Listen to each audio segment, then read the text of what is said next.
الحمد لله وكفى وسلام على عباده الذين اصطفى اما بعد۔ محترم حضرات،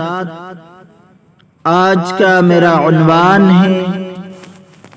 عورت کا وراثت میں حصہ آدھا کیوں ہے۔ یہ ہر ایک انسان کے ذہن میں یہ سوال گونجتا ہوا نظر آتا ہے کہ مرد کا ڈبل حصہ ہے لیکن عورت کا وراثت میں حصہ آدھا کیوں ہے۔ آج اس کا جواب میں آپ کے سامنے تفصیل کے ساتھ پیش کر رہا ہوں۔ عورت کا وراثت میں حصہ اس کی جنس کو کمتر سمجھ کر مقرر نہیں کیا گیا، بلکہ اس کی ایک اہم حکمت عورت اور مرد کے فرائض اور ذمہ داریوں کی تقسیم ہے۔ مردوں کو دوہرا حصہ ملنے کی وجہ یہ ہے کہ مرد کے ذمے خرچہ نفقہ ہے اور عورت کے ذمے کسی قسم کا کوئی نفقہ خرچہ نہیں۔ عورت کو جو کچھ ملتا ہے وہ صرف اور صرف اس کا ذاتی جیب خرچ ہے۔ خاتون جب تک نابالغ ہو اس کا نفقہ خرچہ باپ، دادا، چچا، بھائی وغیرہ یا ان میں سے کوئی نہ ہو تو بیت المال کے ذمے ہے۔ جب وہ بالغ ہو جائے اور اس کا نکاح ہو جائے تو اس کے تمام اخراجات شوہر کے ذمے ہو جاتے ہیں۔ نکاح کے موقع پر اسے جو حق مہر ملتا ہے وہ بھی خالص اس کا جیب خرچ ہوتا ہے۔ باپ کی وفات پر اسے اپنے بھائیوں کی نسبت جو نصف جائیداد ملتی ہے وہ بھی اس کی ذاتی ملکیت اور جیب خرچ ہوگی۔ اگر اولاد ہو جائے اور شوہر کا انتقال ہو جائے تو شوہر کی جائیداد سے ملنے والا 8واں حصہ بھی اس کی ذاتی ملکیت اور جیب خرچ ہی ہوگا۔ اسی طرح اگر کل بیٹے یا بیٹی کا انتقال ہو جائے تو ان کی جائیداد میں سے ملنے والا 6واں حصہ بھی اس کی جیب ہی میں جائے گا۔ اسلام نے عورت کو خرچ کرنے کا کہیں بھی ذمہ دار نہیں ٹھہرایا۔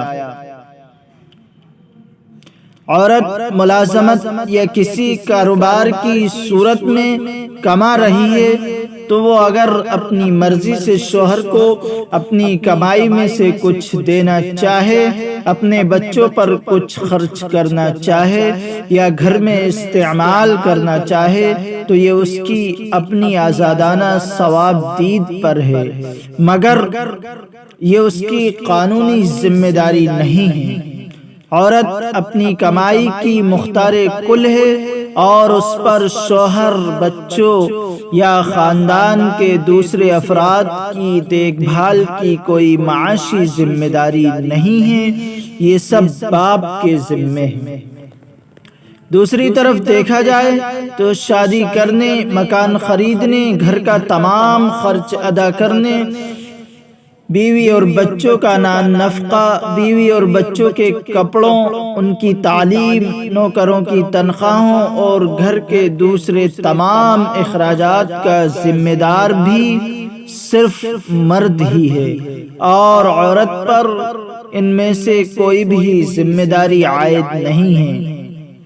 یہاں تک کہ اگر وہ مطالبہ کرے تو گھر کے کام کاج میں ہاتھ بٹھانے کے لیے شوہر کو نوکر بھی رکھنا پڑے گا، بشرطے کہ وہ اخراجات اٹھا سکتا ہو۔ حتیٰ کہ اگر عورت کسی وجہ سے اپنے مائکے چلی جائے اور شوہر لینے نہ جائے تو وہاں بھی رہنے اور نان نفقے کے اخراجات شوہر کو ہی ادا کرنا پڑتے ہیں۔ طلاق کی صورت میں بھی عدت کے ایام میں عورت کے اخراجات کی ذمہ داری اسلام شوہر پر ڈالتا ہے اور عدت ختم ہوتے ہی عورت کو دوسری شادی کی اجازت دیتا ہے۔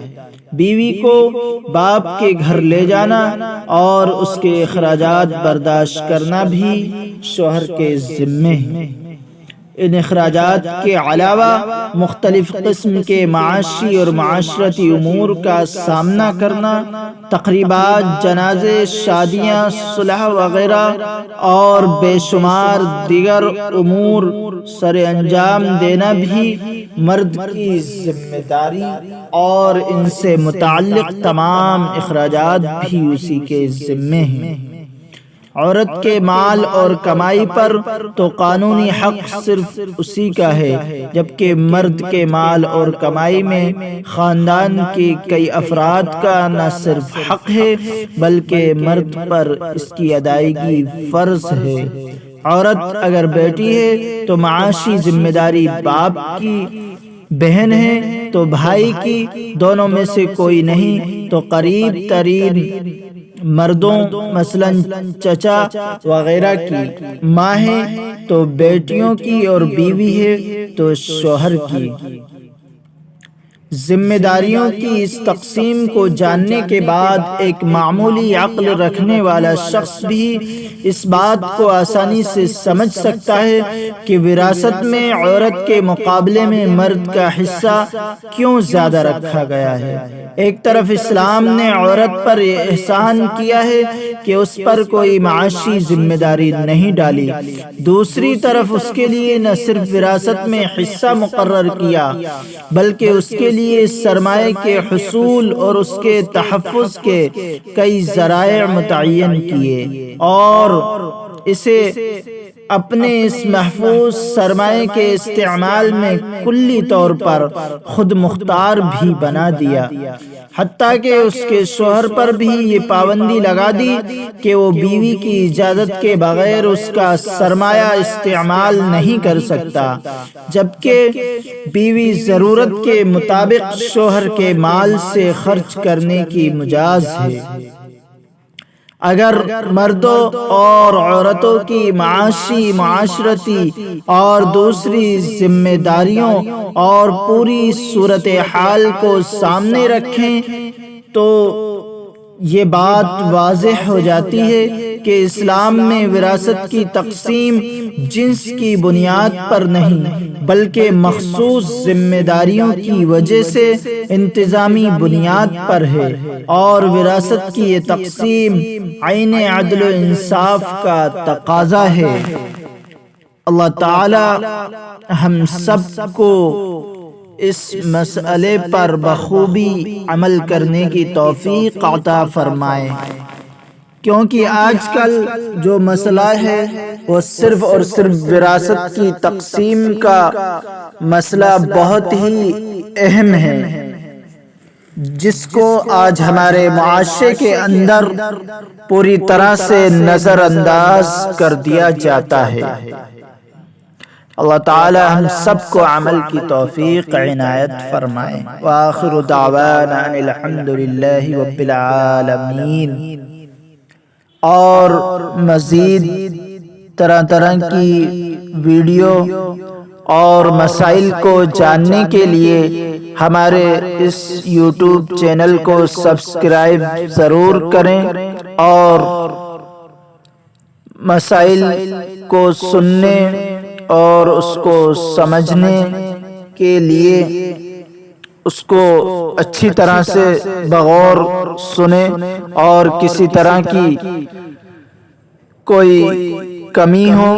تو اس کو کمنٹ باکس میں لکھ کر سینڈ کریں تاکہ آئندہ دوسری ویڈیو کے اندر اس کو اچھی طرح سے بیان کر دیا جائے اور زیادہ سے زیادہ دوسروں تک شیئر کریں۔